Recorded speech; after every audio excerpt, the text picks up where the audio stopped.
So there could very well be an update that's coming soon in regard to Dfinity. And let me explain what that is, even though nothing I say is financial advice, and even though I'm not telling anyone to do anything. So did you know that when it comes to Dfinity, on May 10th, they're planning to unveil something called Cloud Engines. Now, I've talked about this before, but I'm just going to go through briefly as the kind of the details of this, and I think it's going to kind of make sense why this could very well be somewhat of a monumental milestone, actually, to a certain extent, when it comes to Dfinity and by extension, the internet computer, arguably. Now, if we take a look at it, what are cloud engines, right? It's kind of like this decentralized supercompute, I suppose, for the next generation of apps. However, if I just want to explain things in a little bit more of a simple way, this post does talk about aspects in regard to agentic builds, in terms of dedicated AI nodes, full stack compute, and some others as well. So if I take a look at that right there, if I just kind of want to simple things down, basically, this is kind of an emphasis towards the cloud market and as well as AI, right? In which case, I think this right here is just really interesting for maybe the future of Dfinity because, yeah, sure, a lot of other projects out there say they're focused on the cloud market. A lot of other projects out there say that they're focused on AI, but what are they really doing when it comes to that, right? Sometimes they just don't really do anything. They make updates, but they're not really doing anything. So I think this right here is especially impressive, especially again considering that ICP at the time of this recording is still below $2.50. And still Dfinity cares about this type of stuff. I think that if anything showcases their somewhat long-term vision to a certain extent. We're over 3 times lower than $9, which we almost saw basically back in November of last year, but still, even despite all that, Dfinity is still trying to do all this. So it's a big thumbs up for me. I think it's pretty commendable that they're still even doing things, again, given the current market conditions. And also, I think something else that people kind of forgot about in regard to an aspect of the internet computer, and they even actually kind of made a post about this not too long ago when it comes to Dfinity, of course, but I'm just saying, they kind of reminded everyone an aspect of the internet computer in regard to oracles. What do I mean by this more specifically? So apparently, did you know when it comes to the internet computer, it can allegedly connect Web 2 and Web 3 without oracles. Now, why does that even matter? Well, it's because, just to give some context out there, if we take a look at Chainlink, Chainlink as a project that's really focused on oracles, it's very massive. And if we take a look at that right there, apparently, if the internet computer can connect Web 2 and Web 3 without oracles, what does that mean for something like Chainlink?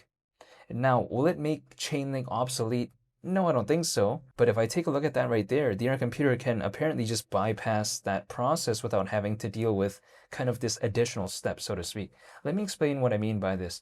If we take a look at an oracle in this context, like let's say in the case of Chainlink, now it's basically a data feed that brings data from off the chain, so it's called off-chain data, and it brings that data over into the blockchain. Now, the reason why this is really important for a lot of, I guess, projects out there, for a lot of developers out there, it's because a lot of apps out there within this space, they tend to not be able to function properly without this off-chain data.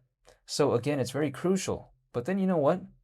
The internet computer steps in and kind of like says basically, wait, hold up. We don't need that. We don't need that additional step. We can connect Web 2 and Web 3 without oracles, allegedly.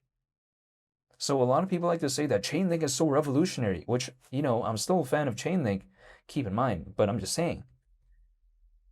The internet computer kind of steps in and says, you know what? Who cares about that quote unquote revolutionary feature? We can connect Web 2 and Web 3 without oracles, allegedly. That's what, has been kind of talked about before. So the thing is, when it comes to the internet computer, a lot of people like to say that it sucks and all this, but in my opinion, if I actually take a look at it purely from a fundamental standpoint of view, I think that the internet computer can actually stand toe to toe with some of the bigger projects out there, like for instance in the case of Solana. Now, of course, we've seen the Solana and ICP integration, we've seen that before, but I'm just saying, a lot of people out there like to say that, oh, because Solana is so massive, the internet computer can't stand toe to toe with it fundamentally. But I think sometimes there is a misconception. Something being less popular does not necessarily mean that it's less fundamentally in some cases.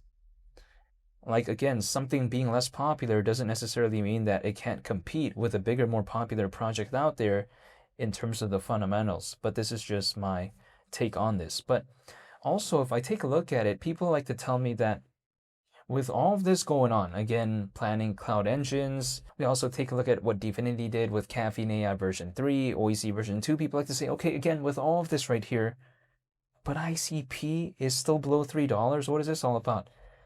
Okay, I understand that, but even though we've seen some projects out there recover pretty amazingly in a more short-term basis, we just haven't really seen that when it comes to ICP. But it doesn't necessarily concern me because sometimes different projects, they move at different times. That's the thing.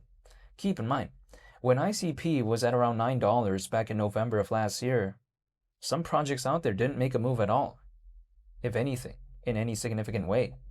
So when it comes to this space, sometimes things can happen randomly. We don't know exactly at times where the capital rotation is exactly going to happen. Sometimes it's just very difficult to know that, in my opinion. But I don't mind because the least of my worries, the least of my concerns, I should say, is waiting for a project that I'm a fan of. In a sense where if the project has good fundamentals, has a good community, it's still doing things, it's still building, then I don't mind waiting. That's the thing. Because waiting for me is like whatever, right? I'm still going to have to live my life this year in 2027, 2028, 2029, 2030, and so on. I'm still going to have to go on with my journey, basically. So I don't mind waiting. If I have to wait for a project as a background activity, then yeah, I don't mind. But I'm just saying, what I do mind is if I'm waiting for a project that I don't like fundamentally. Then that's a totally different ballgame right there. Because if, let's say, the team doesn't care, the developers don't care, that's a little bit tough because it's pretty difficult to change their sort of mindset, right? To change their sort of ethos in regard to that project. Because if the developer already has kind of a more relaxed, right, a more sort of chill approach where they don't really care, that's difficult to change. But a market sentiment changing, that's a different case. It's not like it's dependent on, let's say, Dfinity. No, that's not the case. It's dependent on an overall change in market sentiment, which again, sometimes requires me waiting. That I can wait. I'm not worried.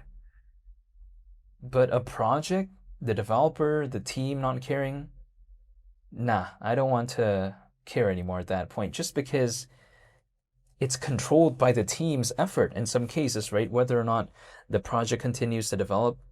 But if I just don't see that, then I don't want to wait for that. If I'm waiting for something that's good, I don't mind. It's like, for instance, if I'm waiting for, let's say, a Ferrari to arrive, which I'm not a fan of sports cars, but I'm just saying that's an example.